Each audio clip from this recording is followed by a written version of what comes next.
Hi, welcome to Empire State Engagements. I'm Dr. Robert Childs.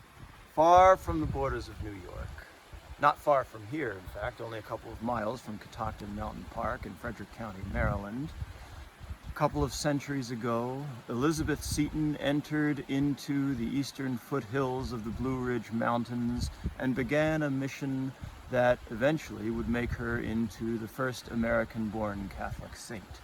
But as historian Dr. Catherine O'Donnell shows us in her wonderful biography, Elizabeth Seton, American Saint, that story and that mission began in New York. She grows up, I think, listening to interesting conversations, reading interesting books. She joins the New York Society Library.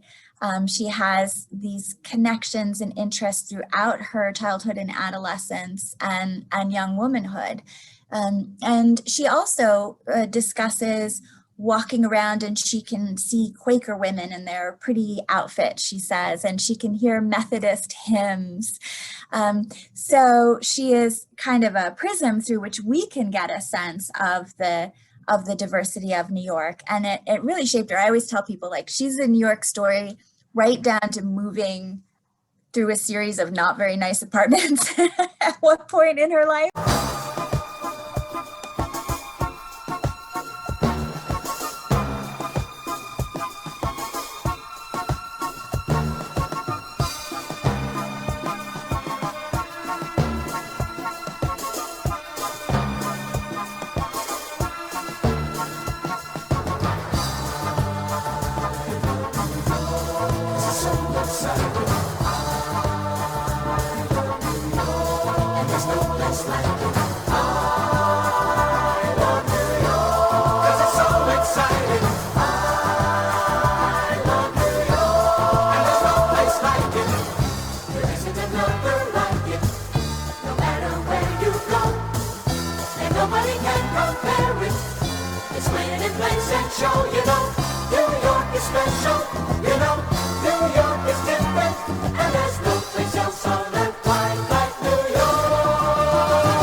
Welcome to Empire State Engagements. I'm excited to be joined today by Professor Catherine O'Donnell from the History Faculty of Arizona State University, who's here to talk to us about her fascinating biography, Elizabeth Seton, American Saint. It is from the Three Hills imprint of Cornell University Press, and I am overjoyed to have the chance to talk to Dr. O'Donnell about this book. Catherine, the book starts out, the context for the birth, the youth, the emergence of this woman who will then become eventually renowned as the first Catholic saint to be canonized, who was born in the United States. But it starts out as a story in New York City, in this incredibly cosmopolitan, vibrant, diverse city, a port city. And even before she's born, we can see elements of how that diversity and that energy is going to affect the course of parts of her life. I wonder if you can talk about the sort of background of Elizabeth Bailey's story as a New York story, first of all. I'd love to. Right, so she's born in New York just before the American Revolution. And her father has been drawn down to the city from Westchester County because he's a very ambitious physician who wants to understand the sources of disease as well as to try to cure them. So he's been brought to New York for that reason, to New York City. Her future father-in-law has emigrated from England to Manhattan in pursuit of his fortune. And Elizabeth's mother's family is connected to an Anglican rector on Staten Island. So she's really knit into the fabric of this diverse city, and her father, actually her father and her future father-in-law are both on the wrong side of the American Revolution. So she grows up in a city and in a family that's putting itself back together after the war. And she really is part of the intellectual currents of the city, the spiritual currents of the city. So she grows up, I think, listening to interesting conversations, reading interesting books. She joins the New York Society Library. She has these connections and interests throughout her childhood and adolescence and young womanhood. And she also discusses walking around, and she can see Quaker women in their pretty outfits, she says, and she can hear Methodist hymns. So she is kind of a prism through which we can get a sense of the diversity of New York. And it really shaped her. I always tell people, like, she's a New York story right down to moving through a series of not very nice apartments at one point in her life. So very much a part of the city. Well, that's right. And it's really interesting how her family and her in-laws as well fit into that story. I wonder if we could talk just briefly. Her father is this intriguing figure who is so fascinated, as you pointed out, by he's intensely curious, sometimes to his own peril, about disease. And you mention this brief episode, the doctor's riot, but more broadly, how some of his actions as a physician in New York, eventually he's, as you point out, he's at Columbia, and sometimes he's a center of controversy. At other times, he has positions of administrative authority. Can you talk about her dad's career in New York and how that may have affected Elizabeth's thinking? Yeah, absolutely. And, you know, it's interesting because she is an important historical figure in her own right. And as a woman, maybe as a human being, but certainly as a woman, she also worked through relationships and was shaped by relationships. And so writing about her is writing about these relationships she has with women and with men. And really an absolutely central one is exactly the one you've chosen, which is the one with her father. And you know, in a way, saints are problematic figures, right? Like saints are prickly, single-minded people. And her father is almost a kind of secular saint to me, devoted to the public interest, willing to drive every single individual member of the public nutty in order to achieve the good.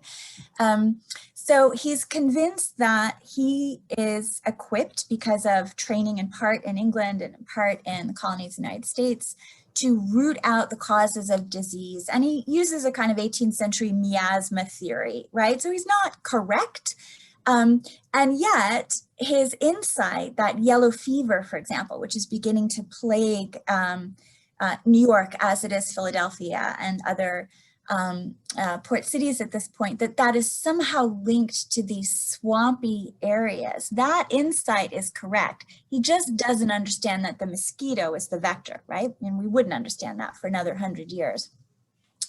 But because he has these insights as a physician and this determination as a human being to help people whether or not they want to be helped, he wants to remake the landscape of the city. And in addition to having his own practice, in addition to becoming a faculty at Columbia College, newly renamed after the Revolution, he is eventually appointed New York's first health officer by John Jay, with whom he has a personal connection through Westchester County. And he goes around just upsetting everyone. Because he's convinced that the candlers and so forth need to clean up their messes because he thinks that the filth is associated with disease. He also wants to examine ships coming into port because he intuits a connection with yellow fever. Unfortunately, he feels it's, rotting coffee, right? And this kind of thing, which is not actually correct. But so all of these different business figures feel that he's cutting into their profits, their ability to make money in a way which actually feels very contemporary suddenly during the pandemic, in a way it didn't when I was writing the book. So he's pursuing public health in those ways. And he also is drawn to his daughter's intellect. So Elizabeth Seton was intellectually curious, a voracious reader throughout her life. And throughout much of her childhood, she couldn't really get her father's attention for a variety of reasons. And the way she finally got it was through the intensity of her mind and through their discussions about reading from the past and present. And so that openness to ideas, to debate, really, because he's kind of a ferocious figure as she would become, really set the groundwork, I think, for a lot of the confidence that she showed throughout her life in pursuing truth, a truth she would come to pursue in a religious framework rather than in the medical framework that he used. Well, that's really fascinating, because as I read this story, it became very clear very early on that Elizabeth's intellectual curiosity in this very diverse city with all these ideas and with these debates or these discussions with her father and her exposure to all these different ideas, she really was an intellectual heavyweight by like the 1790s, right? I mean, she's really not just exposed to, but arguing about and digesting, I guess, and her father's dissecting Voltaire and Rousseau, and she's quoting Mary Wollstonecraft in response to ideas, and she's also contemplating, as you pointed out a moment ago, the increasingly diverse religious ideas that are around in New York. And can you talk about sort of the philosophy and the ideas that pre-conversion Elizabeth Seton is sort of digesting and coming to understand, and how they affect her later on? Yeah, that's a wonderful question. She has a kind of view of religion as essentially a way for creating ethical and cheerful, very 18th century, ethical and cheerful beings.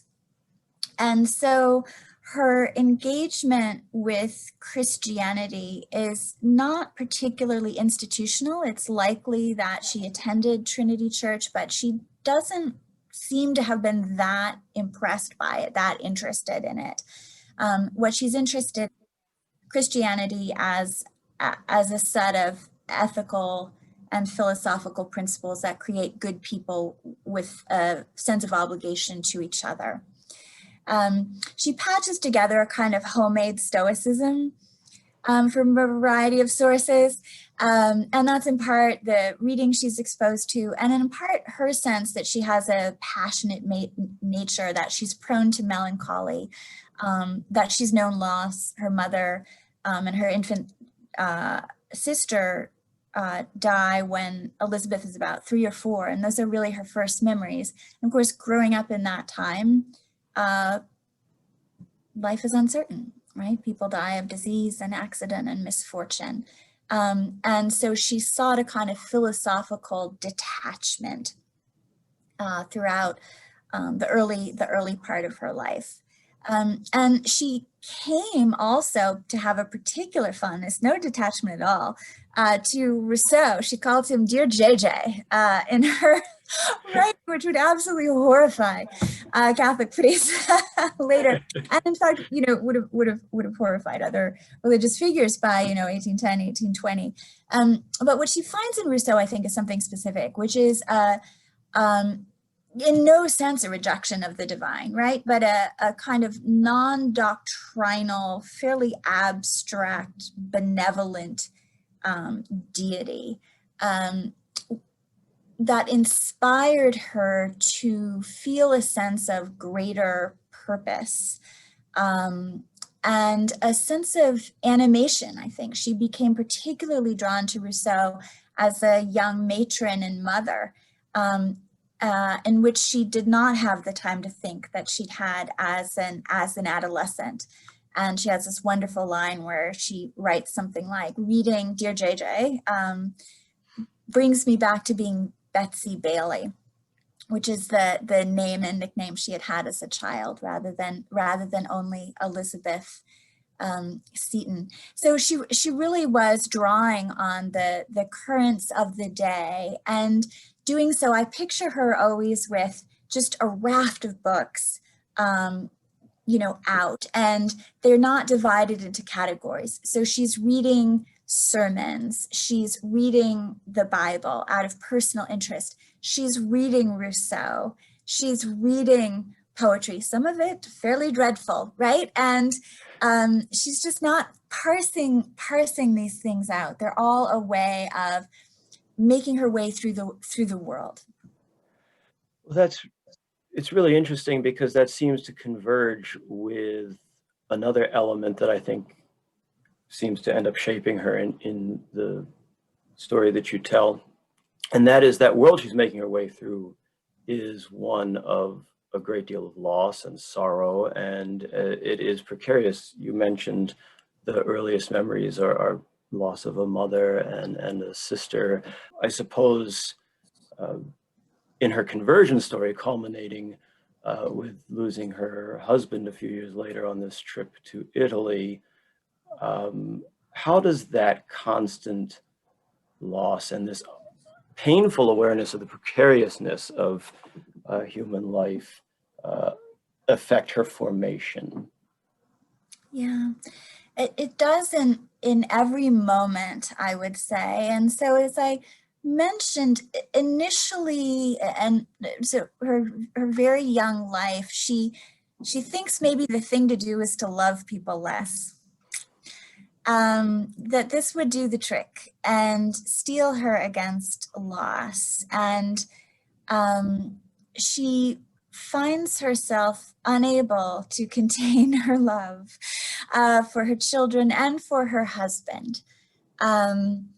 And she's terrified by this. She's kind of almost resentful of this in a way that's, I have to say, spoke to me personally as a mother. Like when your child is sick for the first time, you're terrified, but it's also like, how exactly am I supposed to go through the world in this way for the rest of my life? And this is when we have all the advantages of modern medicine. So as she decides that constraining her emotions is not going to work, she turns to kind of a Christian teaching, this world is not my home, right? So that she and her family will pass through the world. And what she'll look forward to is a reunion in the afterlife. And there are moments where there is a kind of barter, fairly evident in her prayer life, in her spiritual life. So I will do X and Y if I can have the reassurance that after death we will all be reunited. And again, I think that speaks to a lot of people's experiences, something that she would later reject, that transactional nature of worship she would come to find inappropriate. It is absolutely there for quite some time. There are almost disturbing moments, or not almost, there are disturbing moments to me when her daughters are in fact very ill. So consumption or tuberculosis just haunts this family. We know now that some people probably do have a greater genetic susceptibility to tuberculosis. It's clear the Setons did. She did not.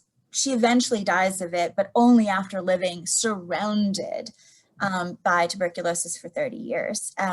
But her husband dies, other members of his family die, and 2 of her daughters die of tuberculosis. And she allows them to kind of think of this as perhaps a payment for their sins, their children. It's a distinctive form of acceptance that she draws from a Catholic tradition, and I think more broadly from a good death tradition, which we see in early America. But it's quite startling to read. And then the other thing I'll say about this, well, two more things. One, she never rejects science. So even as she accepts death within a Christian framework, she's always looking for good medical treatments, so that her exposure to a New York world of inquiry and scientific inquiry, she never rejects that. So she's always looking for scientific aid, even as she's looking for Christian solace. And then it does clearly make her more compassionate, so that her life of grief, it's a life of grief, and not one that distinctive from what other people of her era knew. It's just we have a remarkable amount of sources from her, so we can see this in her motherhood and her wifehood and her friendships. That life of grief led her to be attentive to other people's suffering, and to just be very good at not rushing people through it, and not trying to tape over things and say, well, buck up, at just sort of being present for other people as they worked their way through these traumatic, heartbreaking moments of human existence. And that really was a contribution in the end that she made. Absolutely. And it feels in your story as she is searching for a way out of this painful human reality of loss and just this parade of terrible incidents to which she seems exposed her entire life, as you point out. There's a moment when, on the one hand, she's not given up on, as you say, reason and science, but on the other hand, she realizes that this is not mutually exclusive with the sort of deeper hope, deeper understanding that she's hungering for. Yeah. And you have this wonderful line where you say, reason revealed the limits of reason, the rest was faith. And it seems that she came through this in this really painful series of experiences. And ultimately, it brought her fully to this religious life that she seemed so long to be trying to embrace.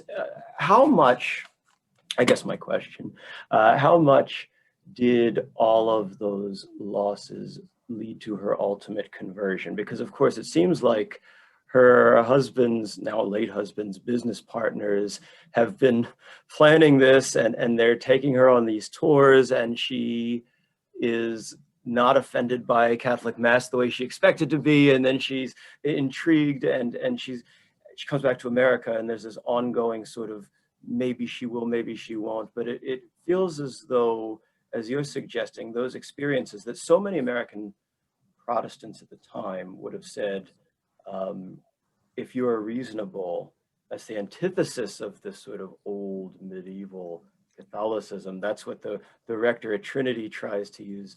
But ultimately, it's never a rejection of that, is it? It's a sort of, for her, these things all converge through experience and sorrow and thought and contemplation. How much is her story one that comes out of her experiences sort of organically versus a story of being evangelized by this group of Italian merchants and their relatives?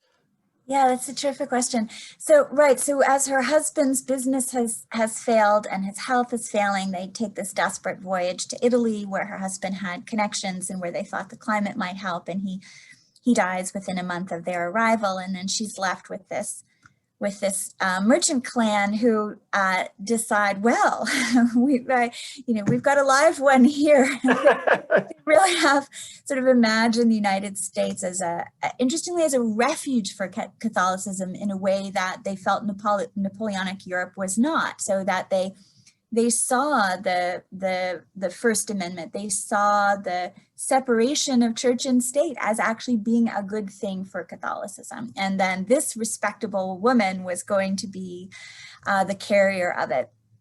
And she literally just laughs at them at first. Like, she cannot believe that she's been a widow for 4 days and these people are evangelizing her. But as a good New Yorker, kind of, she's like, sure, I'll read whatever you want. I'll go to Mass. And she expected to just be a tourist. and she found herself moved. And right, as a creature of reason, she found herself moved by mystery and beauty. And she came to believe that these are the ways that human beings need to experience divinity, is through beauty, is through gesture, is through tradition, that this was actually reasonable, right? This is the way the human mind and soul and body work. And she believed, perhaps in part because she did know how lovely it is to argue over everything, and how a given line in a given book could lead to 100 different points of view, she decided to give her over to the magisterium, or the teachings of the Catholic Church, as the only way to create coherence. So it's a quite modern understanding, right? It's an understanding that this is in fact an imposition, not simply an emergence. And she was quite explicit at the time of her conversion that it's kind of like a wager, not exactly Pascal's wager, but well, in the end, everybody is telling me that my choice really matters. I was wrong to think that religion was, I could just do whatever I wanted, right? Everybody agrees I have to do the correct thing. And the Catholics are actually much more frightening about the consequences of choosing wrongly. So, and, later in her life, she kind of is direct with people like, I am not a model. I didn't have an apotheosis. I kind of came to Catholicism almost out of cowardice, and she says, and it was the correct choice, right? She does become quite orthodox in her belief, but she has a very genial understanding of how she got there, and it's in part this wager, and in part her sense again that the word is not enough, that reason is not enough, that these other ways that the Catholic Church, in her view, kind of brought heaven down to earth and into the human mind and soul, that was the way religion needed to work, and she wanted to be a part of it. And you put it very beautifully when you comment on her, I believe it's her first Mass at Livorno, and you say, a lover of clarity felt the stir of mystery. And I think it really expresses very well that process. And what's fascinating to me is that the reaction to her potential conversion back in New York, and then her eventual, but even when it's still sort of, hasn't gone all the way yet, you have people at Trinity, especially the rector Hobart, Reverend Hobart, who are essentially drawing on her noted and celebrated intellect and reason, and how could you possibly, and so you talk a little bit in the introduction and in flashes throughout the book about what anti-Catholicism looked like in America in these years, and how sometimes it gets overstated, but at other times it doesn't, as I'm reading this, feel like the kind of anti-immigrant, sort of violently anti-Irish or anti-later other immigrants, anti-Italian, that when the church is really this immigrant church, it feels very Voltaire, it feels very European. Yeah, absolutely. So they are drawing, or they're not even consciously drawing on, right? They're living within this Anglo-American tradition of mistrust of the Catholic Church as something that constrained human beings' ability to choose and make decisions, right? Because the argument was that Catholics are priest-ridden wretches, kind of would be the 18th century phrase, and also that their loyalty lay with the Pope in Rome rather than with local national authorities. So her family kind of assumes that one simply isn't Catholic, right? And also that all the art and so forth that spoke to her was superstition, right? Perhaps even something close to polytheism. Don't even get them started on all the saints and what is this figure of the Virgin Mary that's so looming so large within this tradition. So those were kind of their objections.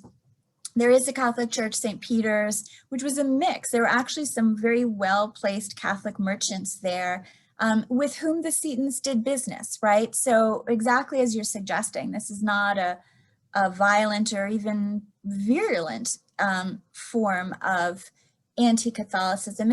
It's a distaste. It's a set of assumptions. And so when she comes back from Italy as a widow and announces that she would like to become Catholic, the hope of her family really is that this is a phase that she's going through because of her grief. Perhaps this dreadful Italian family has pressured her into it, and she'll kind of settle back into herself when she's in New York.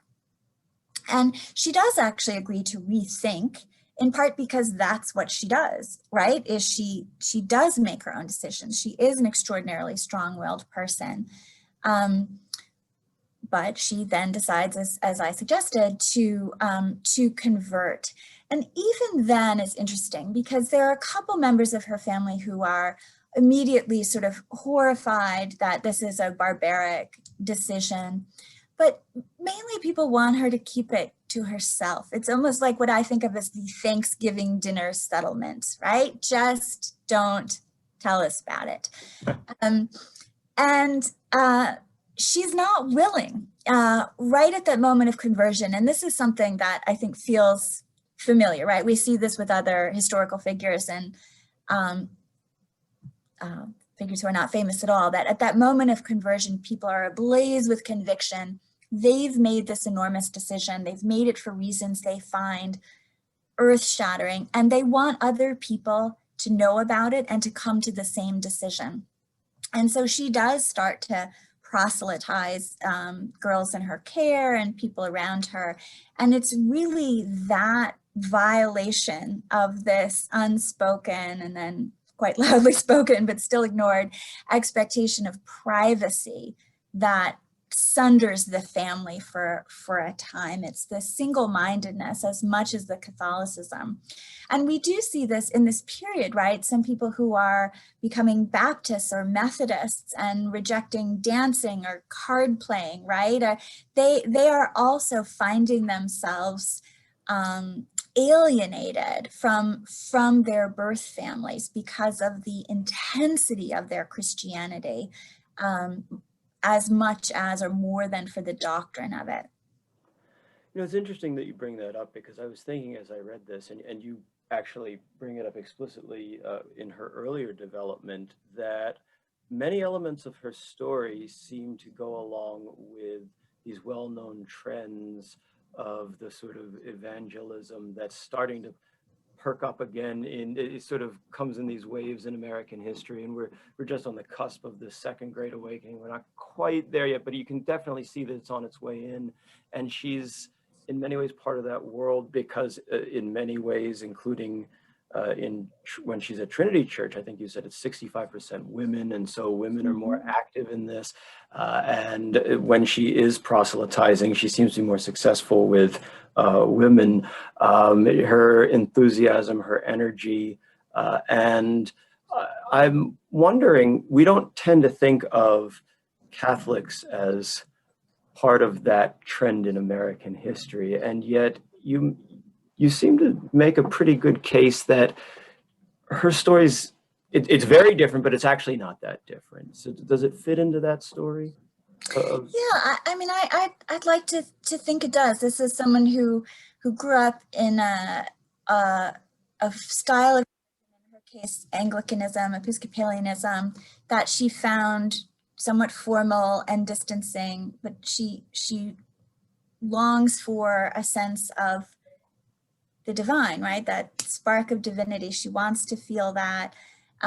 She is attracted to Methodist hymns that she hears in New York. She refers to herself as enthusiastic when she's looking back, which is a kind of code for perhaps an interest in evangelical religion.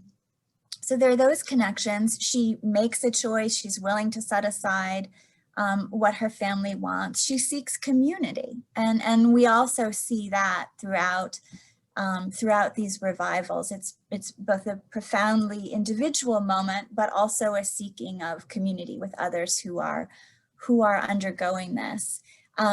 So yeah, I mean, she comes to a quite unexpected conclusion, right? She ends up founding a vowed, community for Catholic women religious. But the journey and the purposes, I think, are shared by a number of contemporaries.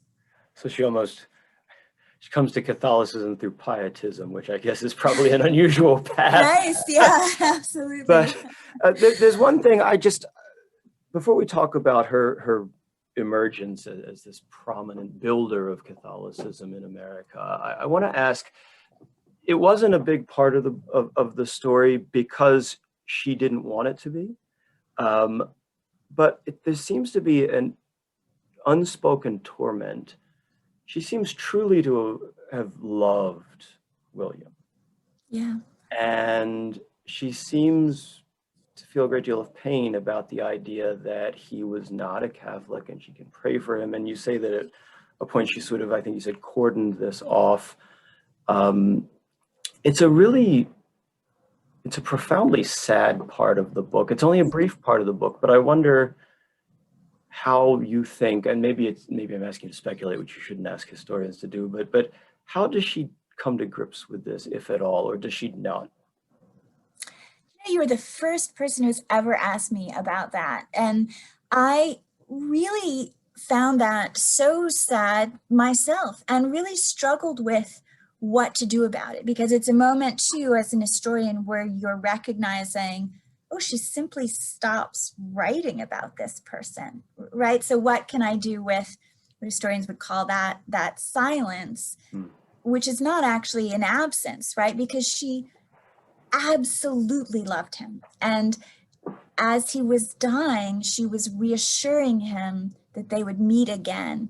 And then particularly in this first flush of her Catholicism, she comes to feel that Catholicism is the only safe path to heaven.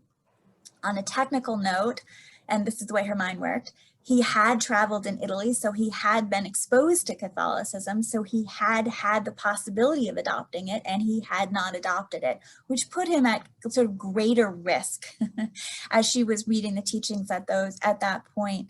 And I think that she just cannot bear it. She just sort of offers that up, sets that aside, continues to pray for the soul of her husband, but has remade herself kind of and committed herself to the Catholic Church and to a future, certainly an earthly future, of which he cannot be a part. Sure that she hopes he can be a part of an after-worldly future, but it's all quite agonizing for her. By the end of her life, she has set aside this kind of vision of heaven as earth with brighter colors, right? Or like as a sort of just a translation. And it is a timeless, unknowable other realm. And she's set aside all human landmarks. And by that point, I think she has probably genuinely ceased to fuss over where William will fit in, because she doesn't think she will be knowable to herself in any particular way after that.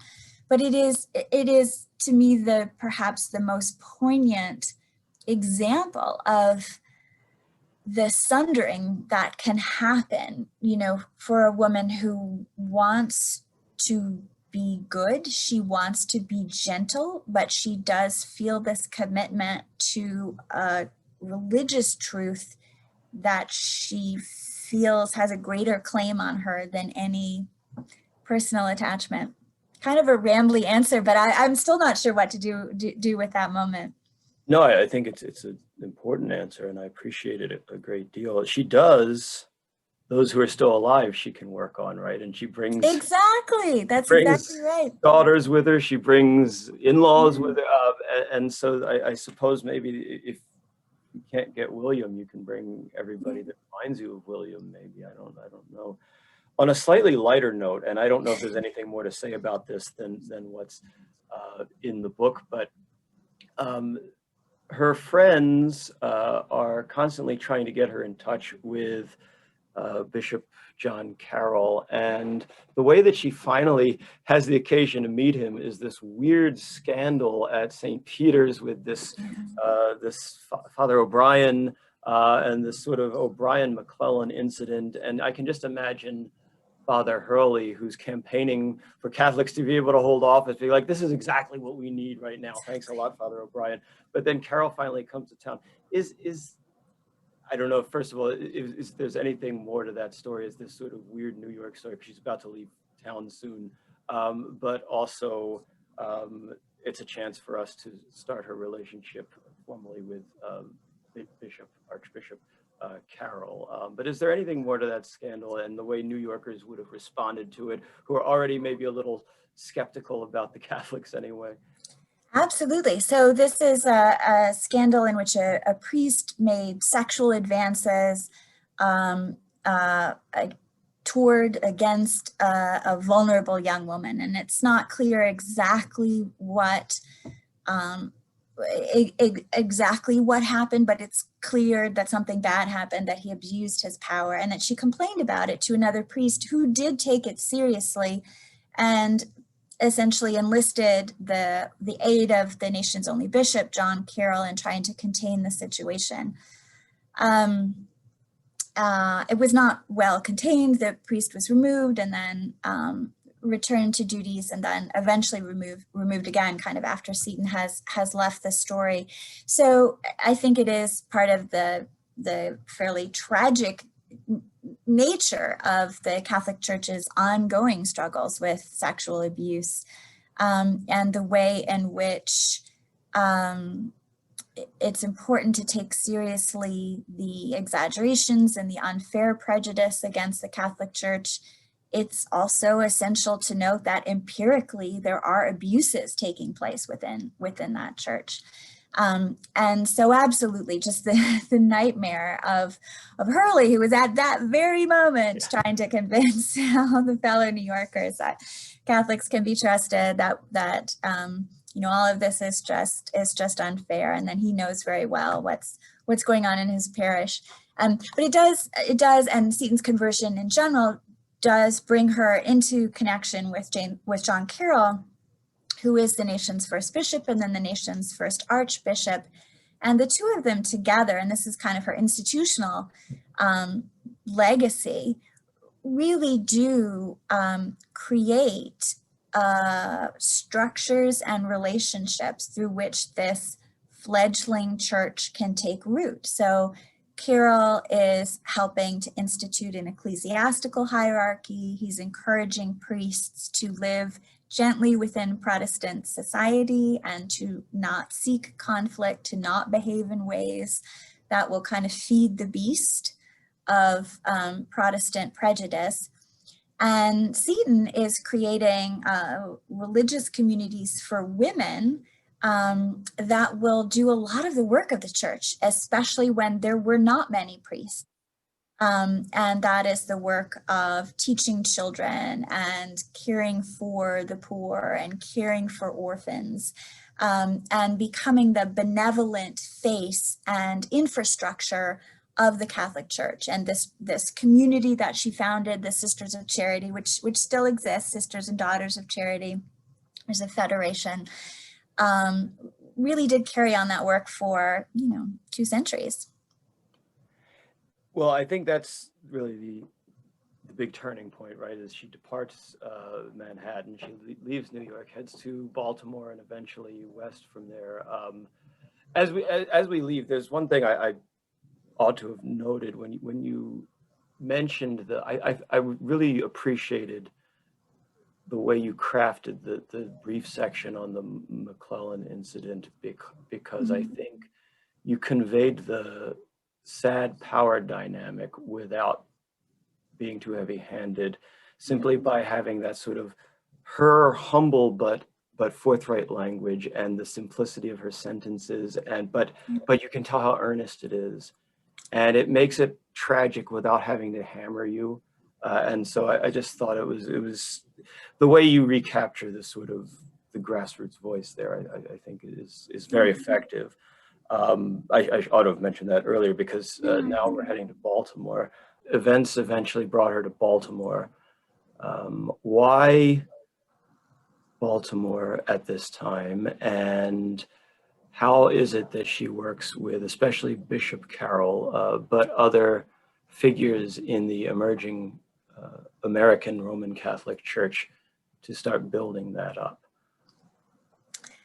Yeah, Maryland had always been the site of Catholicism, right? First in the colonies and then continuing in the United States. It's founded with Catholic proprietors. It had wealthy Catholics there, not least the Carroll clan. One of them signed the Declaration of Independence, and another was really among the, if not the wealthiest plantation owner in the new United States. So Elizabeth Seton's own loyalty, interestingly, was not to any kind of national incarnation of the Catholic Church. She had absolutely no interest in that regard.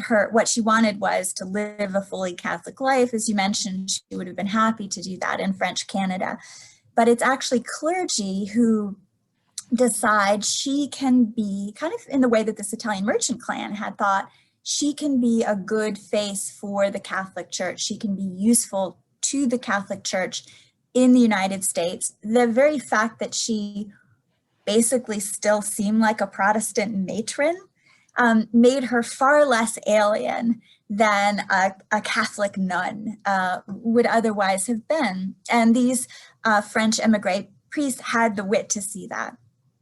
So they bring her and her daughters to Baltimore. They see to it that her sons can be placed in a college, really a sort of boys' boarding school in Baltimore as well. And she's going to be a school teacher at first, and she's going to teach Catholic girls. And that goes fairly well, but it's really not enough for her, right? She wants a more dramatic spiritual adventure. And a more kind of holistic way of living within her worship life. And the priests and John Carroll do become convinced that she can help to start what we would call a convent. Technically, it's a vowed community. It's not cloistered, right? That women were expected to teach children and perhaps help vulnerable people, so they don't live in cloister. And that is what is started, not in Baltimore, but in Emmitsburg, near the Pennsylvania border. And it's modeled on French Daughters of Charity, and to some extent the Ursulines, who were also orders of Catholic women who did not live in cloister, but did take vows of poverty, obedience, and celibacy. And so the Catholic Church kind of interestingly offered Seton an institutional framework for her ambition and for her work that Protestantism had not really offered. Once Elizabeth Seton, now becoming Mother Seton, is at Emmitsburg, there's actually a couple of things that fascinate me about that. I love the way you describe as you're heading to the Blue Ridge Mountains.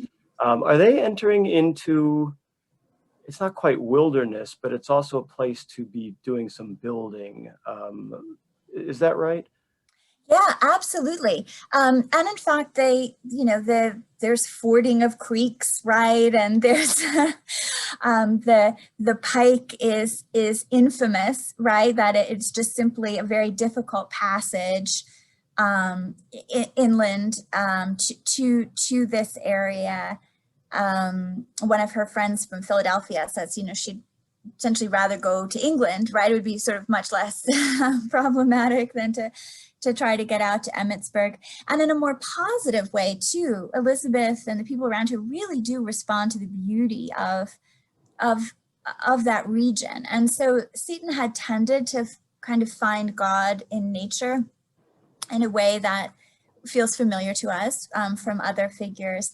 And she very much does there as well. And it's also clearly an attraction for the boys and girls who are at the various schools, and in memoirs and accounts and so forth, they talk about the beauty of the place and the fun of the place, right? And boys doing little bits of hunting or collecting leaves and that kind of thing. So it's rustic. And while she's out there, as you pointed out, it's not always on her own terms. There are a lot of clergy involved. It's another example of how she lives her life through relationships and does her work through relationships.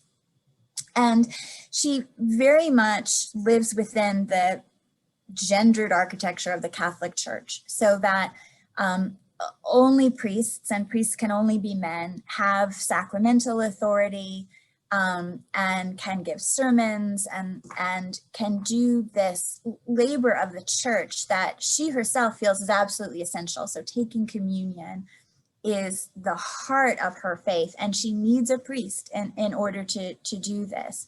And this is part of the history of the Catholic Church more generally. It's also the case, simultaneously the case, that women have tremendous charismatic authority within those structures. And you see this with female saints in the medieval period. You see this with Elizabeth Seton. So that clergy, some clergy anyway, rely on these spiritual athletes, these women who respond to the church and to the Eucharist, sometimes in ways that feel much more profound to the clergy than their own responses. And it can be a productive collaboration. It can be a vexing collaboration. There's always more than one person involved. And so she has a variety of these relationships. And one of the least satisfying is with Father John David, who you can see in his letters are filled with, "Dear Mother, do this. I am sure you have attended to that." And it's just, we would use the word micromanaging, and it just sent her. It was really the vow of obedience, not poverty or celibacy, that was the most challenging. And John David was like the human face of the difficulty of obedience.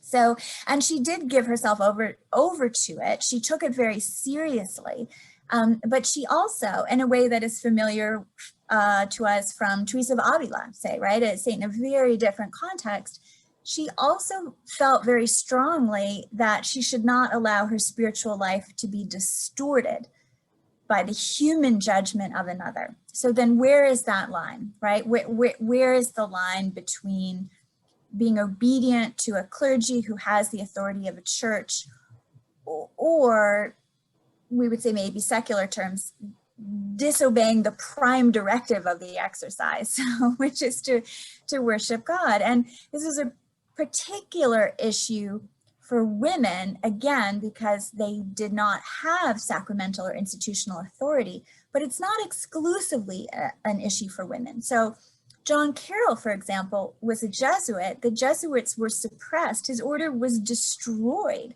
by the Catholic Church, by the Pope. And he had to then live within the church in the wreckage of the life he had expected to have. He was a man, he was a bishop, he was an archbishop, and yet he still felt the chafe of obedience and the fact that the abstract structures of the church inhere in flawed human beings. So again, something that is also familiar to us in government, right? The office and the man kind of issue. It has maybe even more of a charge in this religious context. So John David is kind of a disastrous relationship, but she had others. Father Boutet, Simon Boutet, who was someone who, like Seton, loved to read, was engaged with science. They used the imagery of the atom, which had been kind of newly developed, to convey to each other the finite nature of human experience, in contrast, in their view, not to a mechanistic universe, but to the infinitude of divine love. And so they had a really collaborative relationship. And he turned to her for advice, not just for some sort of woo-woo charisma, but like for practical advice. And he would have her criticize him, and he took it very seriously. He really had trouble with the English language, and many of these priests are just enormously impressive polyglots. Our Brute was not one of these people. So he could not master the English. And, you know, he says to her kind of, hey, you can help me with my translations. And by the end, it's clear, like, you can really help write these sermons. I trust you to do this. And so she couldn't entirely inhabit that public persona, right? But she knew that her words were getting out into the Emmitsburg community through the sermons of Simon Brute. And she called him brother also. And that kind of collaboration, again, within the structures of the church, was enormously meaningful to both of them. I'm glad you brought up Father Brute, because I found him such a compelling part of her story. And you used the word collaborative. It really was something that was striking, their relationship. And I was interested by the sort of sorrowful context in which he started to work with her, because it seems like this woman who's known so much grief and sorrow, as we've explored, then loses yet another family member, now a fellow member of this community, Anna Marie. And you describe, once again, she's tormented by the sorrow, but also maybe she didn't suffer enough at one point, and she's going through these horrors. And if I remember correctly, it's in that period when she and Brute start talking about these ideas more and more. Is that right? And is there a connection there? Yeah, absolutely. And I should say, I appreciate that you're bringing this in, because sometimes when I talk about the book, people either want to talk about the kind of crunchy historical parts of it, or they want to talk about the parts that have to do with Seton's faith. And of course, her faith is her history, right? It's the way she worked in the world, the way a musician, you really can't talk about a musician without talking about the music and so forth. So yeah, her response to her daughter's death is she finds it spiritually and personally calamitous in a way that other losses had not been. And this is her oldest daughter, girl who had been a companion through the great difficulties of Seton's life, of Seton's married life. And Seton also clearly she's at a point where she's so kind of beset by the enormity of, as she sees it, God's mercy and forgiving people's sins, that she can't quite believe that enormity is attainable. And she wonders whether her daughter, as you say, suffered enough, whether her daughter would attain redemption. And she's just kind of agonized by this. And those deaths are not being encouraged by the clergy around her, I should say, but they can't get through to her. There's a very dutiful priest, Dubois, who's an excellent steward, but he can't commune with Seton. And so he sends for Brute, and Brute, who is by nature a chronicler, in part just encourages Seton to go through the materials of her daughter's life, to collect everything, to not try to set this trouble aside, but also draws her attention to the unbounded nature of divine love, I think is what Brute would have said. And the fact that no, one doesn't earn this. Well, you're quite correct. One cannot earn this. One does not need to earn this, right? Sort of reminding her that that's not, in fact, what the system is, that the system is based on mercy. So a combination of that, human connection and time, and reawakening her intellectual engagement with the questions of the church, which is something that had lain dormant really since her conversion, as she'd become more of a practical worker in the church. All of that did reconstitute her her faith in divine mercy. And those are the kind of suffering she had. She did not contend with atheism or doubts about God's existence. It was her relationship to the divine that caused her considerable trouble over her life. And this was one of the most poignant moments of that. Well, when we're speaking of the practical and I guess the sort of gritty historical, there is also institution building, and there's sort of the day-to-day life out there. You said something in the book in that regard that I thought was really enlightening. You said that the universal church thrived in the new nation through adaptation, not transplantation. Yeah, so these Catholic religious communities, monasticism, it's enormously flexible, and yet it persists because of its grounding in a set of principles and rules and behaviors. So there's this back and forth quality to it that is really quite fascinating.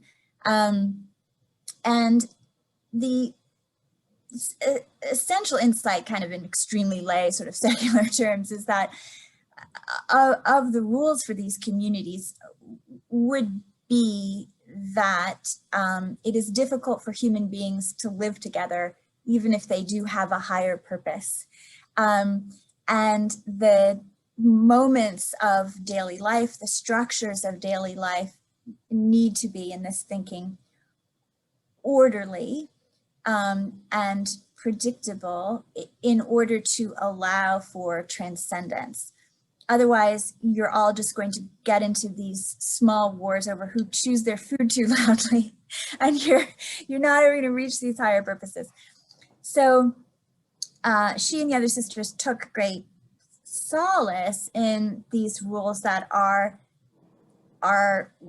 really centuries old, and yet, right? And yet, they did need to respond to the United States or to France or to Latin America, right? To wherever they were. So in the case of the United States, there was initially a plan to send French daughters to Emmitsburg. And the fear was, I think the sort of well-founded fear was, that the way Seton had her natural children there, along with her spiritual daughters, would not be understood.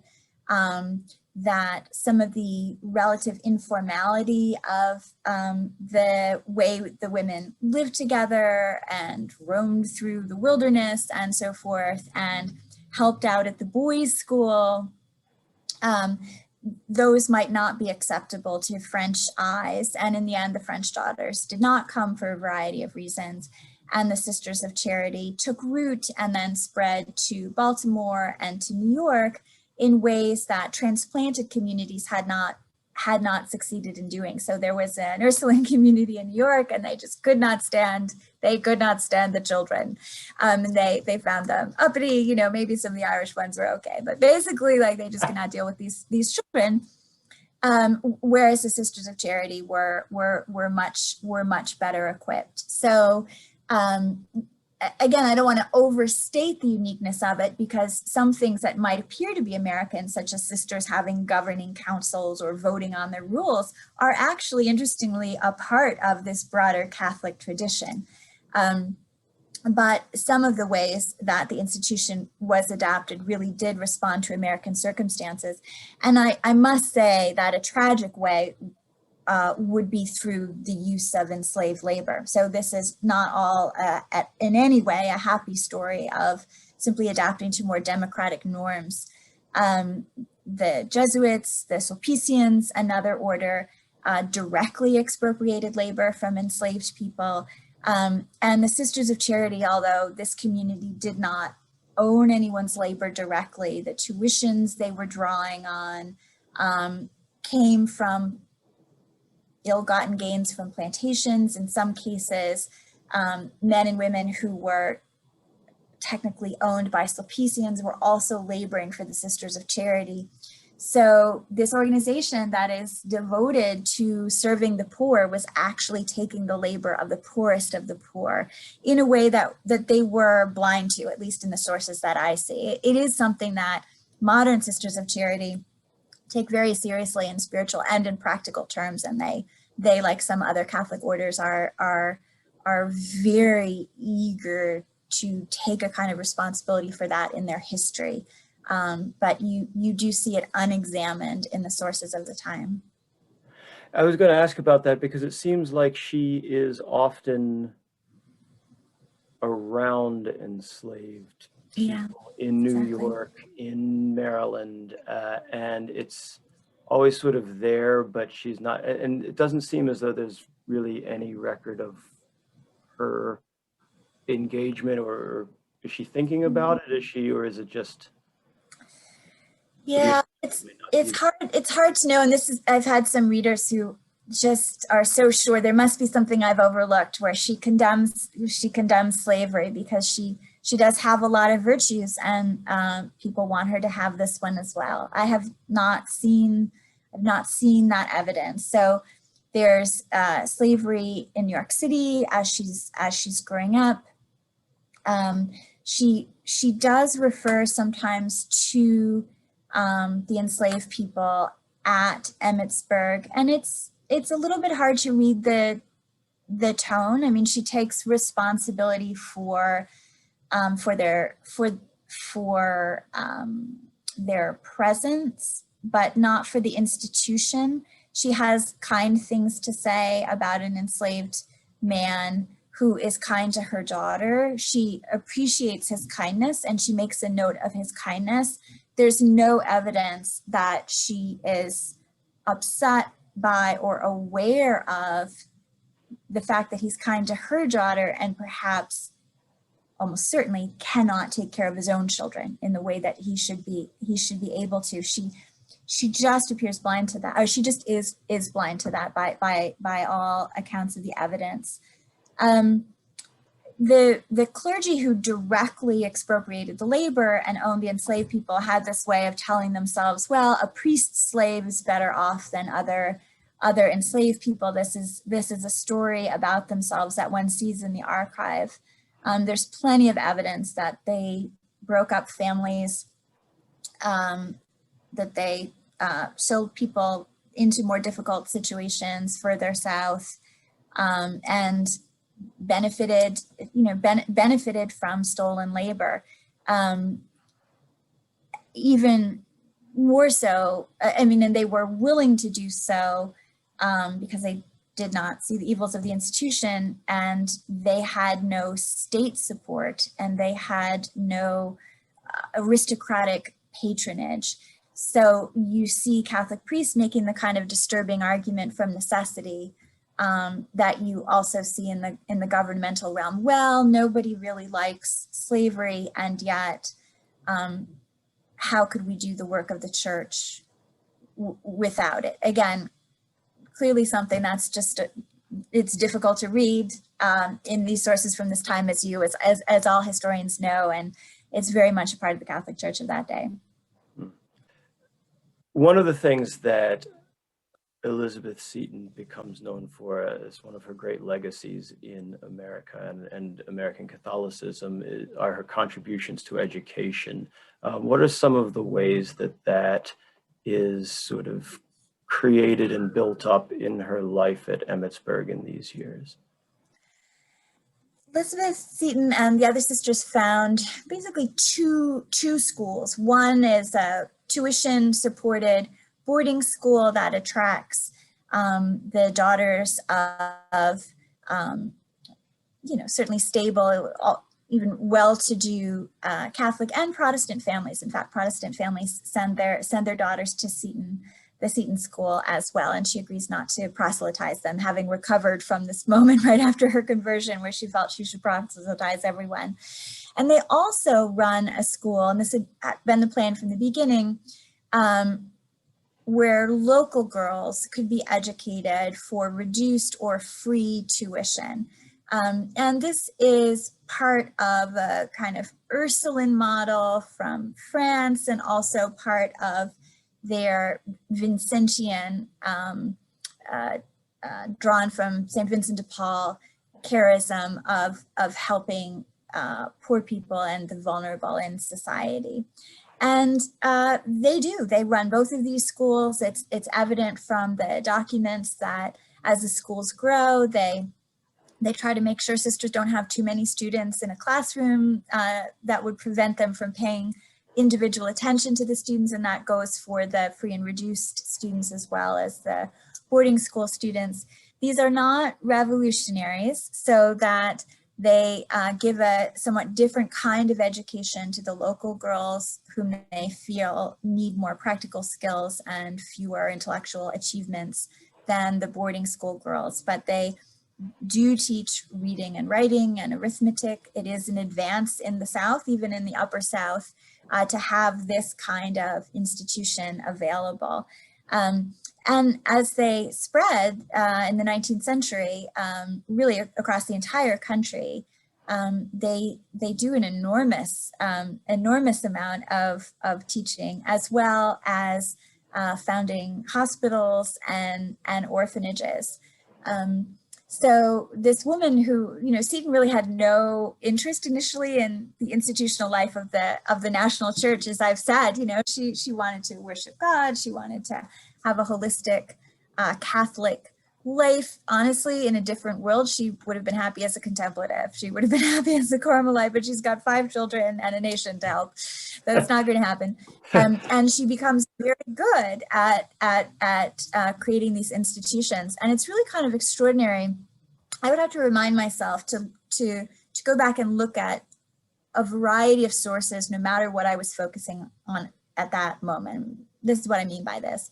So there are periods where Seton feels that her prayer life is dry, right? She doesn't doubt the existence of God, but she doesn't feel that relation. And when you focus on that, you think, my gosh, this woman is in a kind of spiritual agony, and you sort of just picture her miserable. And then you have to look and see, well, she's signing 12 receipts a day. She's writing these intricate report cards. She's doing all of this mundane labor at the same time. That she's also having this spiritual crisis, and vice versa, right? It's easy to only see her as the institution builder, the sweeper of floors, the recruiter of students, the arranger of tuitions, and then you realize she's also translating devotional works. She's giving spiritual advice. She's transforming her own understanding of the afterlife from something very kind of straightforward and narrative into something infinite. So there's just a remarkable amount of intellectual and spiritual and physical energy that goes into every day of this woman's life. It really is remarkable, because if we went back to her early life, you'd expect her, as you said, to be this sort of contemplative, this sort of philosopher,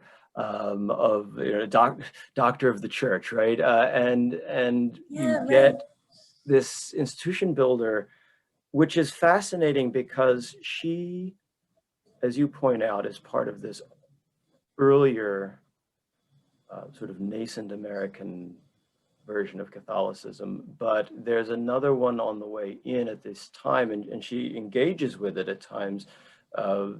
She meets one of the people who passes through Emmitsburg, is a young Irish immigrant named John Hughes, and sort of the later 19th century church looks more like Hughes's world, right? It's immigrants, it's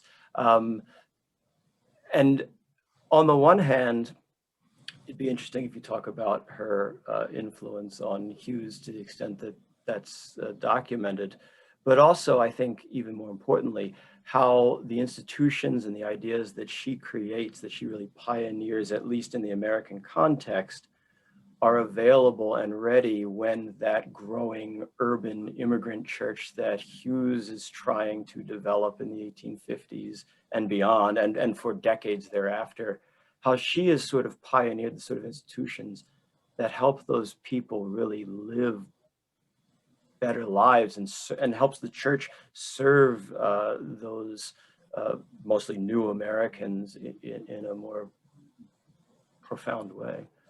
Yeah, yeah, absolutely. The church that she converts into is in the United States a southern rural institution, right? Centered in Maryland with outposts in Kentucky and Virginia. Um, and in a real way, the Sisters of Charity arrive first in some of these urban, more urban northeastern centers where the Irish Germans are going to arrive, or not just northeast, but midwestern and eventually western. And they are there to serve Catholics, and also I think to prevent Catholics from being visibly embarrassing, right? From harming the stature of the church by through their poverty.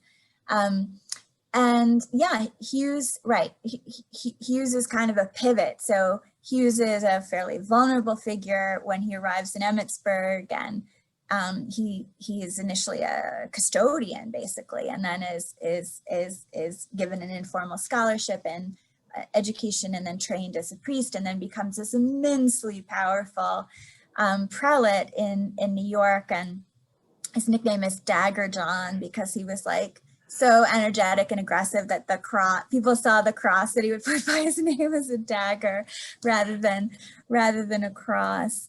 And that figure, that church, would have been incomprehensible to Seton.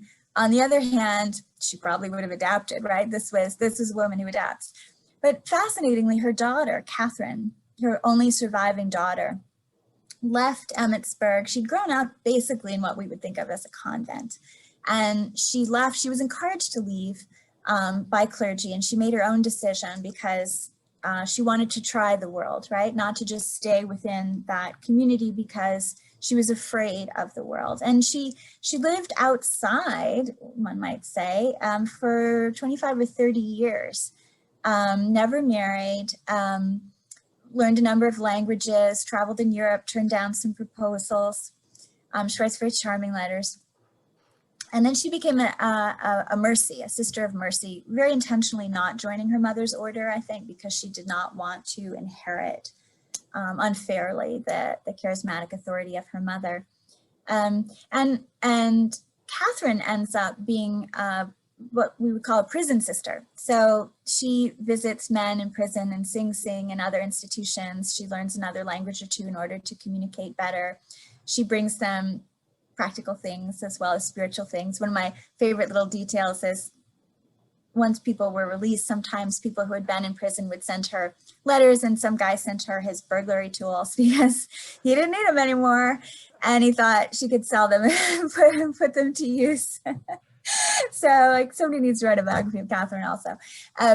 So there is this transition in the church. Seton doesn't make that transition, but the institutions that she created, the Sisters of Charity, and more broadly, sisters in general, Catholic women religious, living vowed lives, but outside of cloister, are essential to that modern church.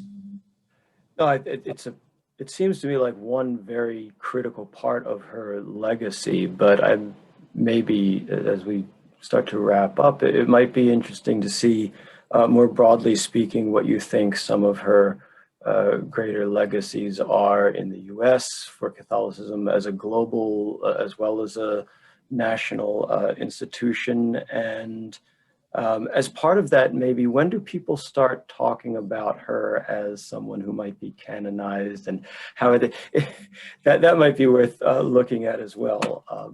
No, these are nice ways to wrap up. So on the canonization one, truth be told, some people started to think of her in this way during her lifetime. And, people use the word saint informally, but it does get thrown around. She wanted to burn her papers, I think in part because she knew her life was a little too interesting to serve as a curated path towards the Catholic Church. And it was actually clergy around her who convinced her not to burn the papers. So that happened very early on, and there was a sort of sad little episode after her death, but a while after her death, a decade or two, where she was exhumed, and the hope was that her body would be incorrupt, in the Catholic term, that this would be a sign of her sainthood. Well, it was, she had ashes to ashes, dust to dust, as the rest of us do. But the idea of her sainthood, or the cause in Catholic terms, never went away. And it was promoted by both men and women. Then in the early 20th century, there was more of a move to have an American saint. This is something that another historian, Kathleen Sprouse Cummings, has written about recently. And it was actually Mother Cabrini, who was an immigrant, who was the first, but there was a push to have someone who had been born in the United States to be a saint, for good reasons and bad, right? I mean, it's a sort of a story in itself. And you see these wonderful petitions from American women to Rome, as you might see petitions to state legislatures, right? But these are to Rome, and they're asking for Seton to become a saint. And then she went through the traditional process of people looking for miracles and vetting miracles. And she was first beatified and then finally canonized in the mid-1970s. And it was the first time that a woman read part of a liturgy in Rome, and it's something that modern sisters, current sisters, are still very proud of, right? That this happened within the church, and it is also distinctive to their communities, and to women, and so her womanness, the fact that she was a sister, that she was also a wife, that she was a mother, that she was a career woman who struggled to balance all of this. All of that really speaks to people. And it was a fun part of this project, actually, was realizing that this woman is very alive to people in a way that was intensely humbling, right? I mean, Seton is mine. I'm an historian. She's mine in these kind of conventional historical ways. And I also find myself very moved by her as a person, but she lives for other people in a way that I can't touch, and that I consoled myself I could not damage. And that's true for the spiritual daughters as well. And there are far fewer sisters now. Very few women choose to enter these active orders. The average age is very high, and the ones I have met, and I've met a number, are okay with that. They see this as a cycle. They're not sure what will happen next. They accept that it's different from what happened before and what they knew when they entered with lots of other young women decades ago. And they've found ways to work with lay women, with lay men, through organizations that help refugees. They have become very invested in looking for the structural causes of people's vulnerability. And so their charity is much more analytical than one might imagine, right? If we're thinking of just giving alms and not asking, why does this person need alms? That's not who these women are now. So it's as you can see, I don't really talk about this terribly objectively. I just find these women very very impressive. The other thing that's interesting to me, and I'll sort of finish with this maybe, is she does struggle with how to be a single-minded person in a diverse place. And that also feels very modern to me. So she absolutely feels that she has found a faith that brings her immense solace, that will unite her with the divine in one way or another. And she feels that this is not the only path. She moves away from that, but she does always feel this is the safest path.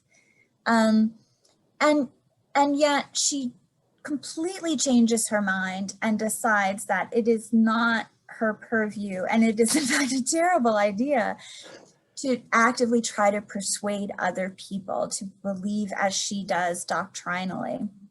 And she comes around to the idea that she will live out her faith. She has this wonderful phrase, fear nothing so much as not to love enough, that she will hope that that this way of being in the world draws people into her, perhaps draws people to ask questions, but she will not argue, she will not cajole, she will not instruct unless someone asks to be instructed.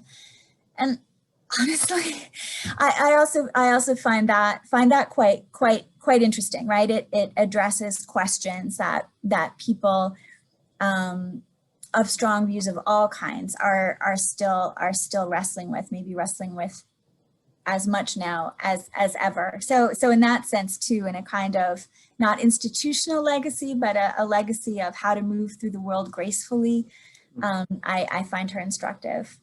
Oh, it's something incredibly beautiful about that, because it really, you see her arc sort of come all the way to this end, right? And to this sort of, it seems perhaps as though she's, after all this suffering, after all this analytical, I mean, you said today maybe the sisters who are more analytical and critical, maybe they're reflecting Mother Seton's early, but ultimately after all of this profound thought and searching and suffering, it feels almost like there's a peace in that later, that sort of final place that she arrives. Absolutely, there's a serenity. She has become this Mother Seton, who she had kind of had to enact, right, or project. She is this serene figure in the last years of her life. I agree completely, Rob. Well, Catherine, I'm so glad that you took so much time to talk with us about this wonderful book and an important story, and I think a really poignant story, and that, of course, is Elizabeth Seton, American Saint. And so thank you so much for joining me. And thank you for having me.